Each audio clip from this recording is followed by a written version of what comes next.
มีกล้องยกกล้องขึ้นมาเดี๋ยวกล้องขึ้นมาที่บอกว่าวันนี้ที่เราจะครับเราบอกว่าเอาดูจากเขาดูเหรองั้นเดี๋ยวทะเลาะกันก็ได้น้องๆดูเห็นไหมนะเดี๋ยวน้องให้ก็ได้พี่หัวด้วยว่าอ่านก็ได้เดี๋ยวผมความเร็ว120 กิโลเมตรต่อชั่วโมงเป็นควายอยู่ไม่ได้เอา180แล้วกัน180แล้วกันอันนี้คือช้าแล้วนะช้าแล้วนะยกขึ้นมาครับยกขึ้นมาแล้วพบกับท่าเสือพลาย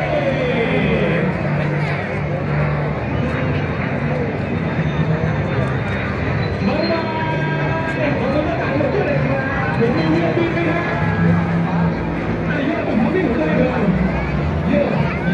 เยอะ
ถูกต้องเพื่อมีส่วนร่วมในการปฏิบัติภารกิจของกองทัพอากาศทั้งหมดเลยเป็นกำลังสำคัญที่ทำให้เครื่องบินลำนี้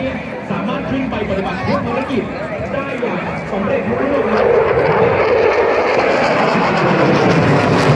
ง